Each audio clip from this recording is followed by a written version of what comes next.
Bonjour à tous, bonjour à toutes. C'est Paul Dame pour vous parler aujourd'hui du paracétamol. Déjà, d'où vient ce terme paracétamol? Toujours dit que nous avons la particule para. Para, c'est bizarre à dire, mais ça fait référence au cycle benzénique. Parce que le paracétamol en contient un. Ensuite, c'est pour dire quatrième position par rapport enfin quatrième carbone. De là, on voit que paracétamol, ok, bon, et on va devoir expliquer pourquoi le acétate en règle générale, acétate, ça veut dire deux carbones. D'où vient ce double carbone? Le double carbone viendrait bah, de la longue chaîne qui vient après, puisque le hall, c'est OH en gros, c'est du côté du cycle benzénique.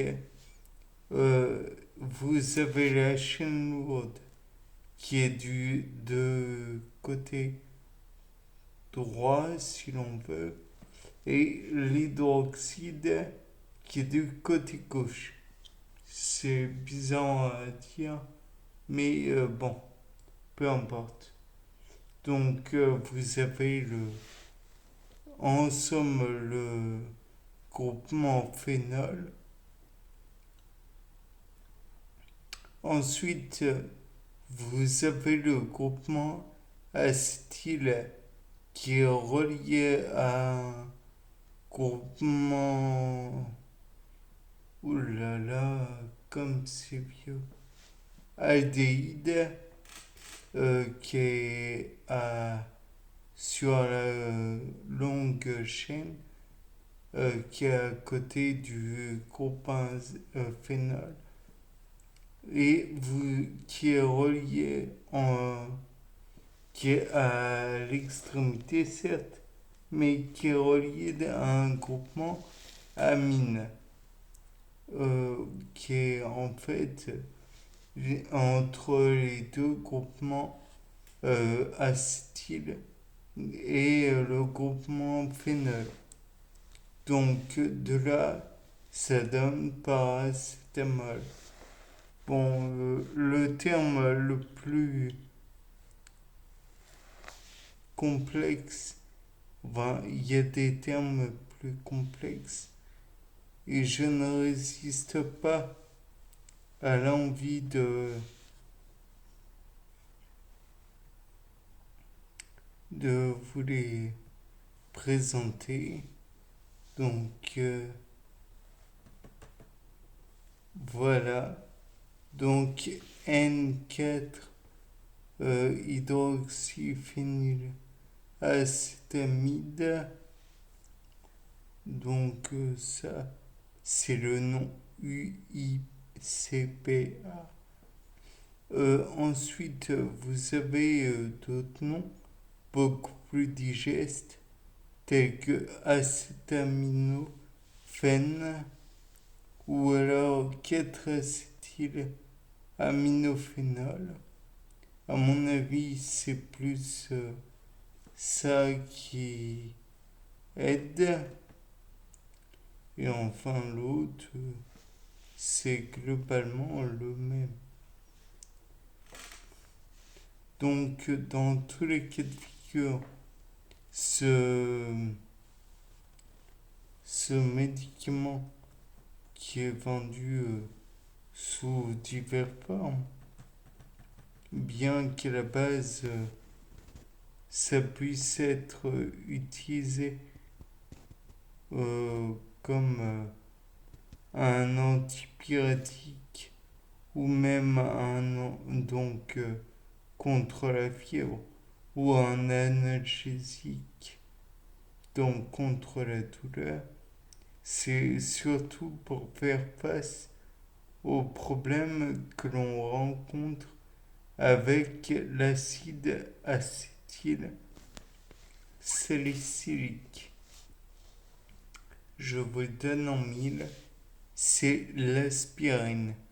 Donc la formule de l'acide acétylsalicylique, c'est C9H8O4.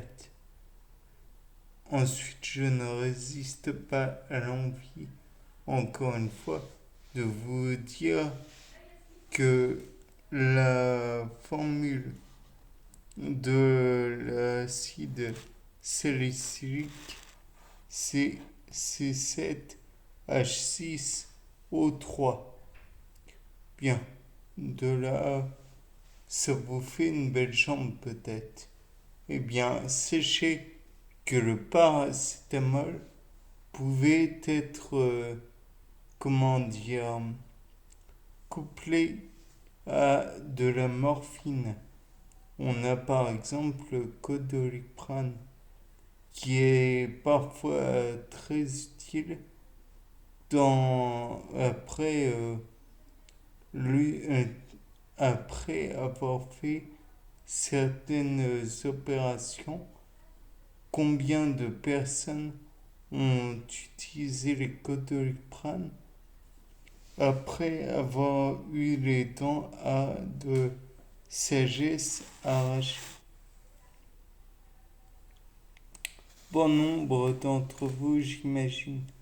Donc, le fait est que ça a une utilité non négligeable et par la même occasion, ça évite des problèmes d'ulcération de l'estomac, car c'est le problème de l'aspirine en trop grande quantité.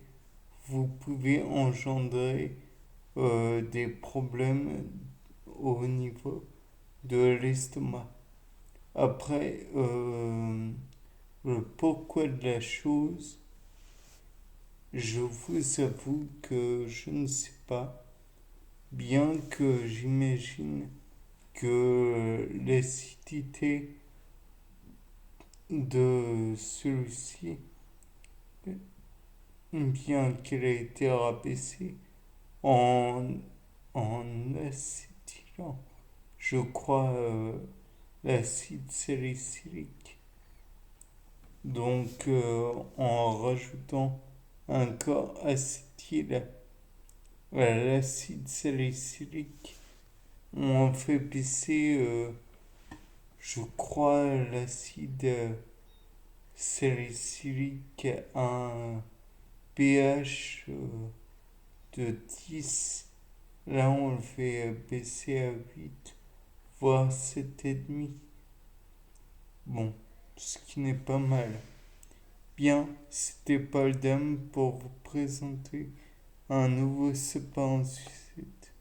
Au revoir.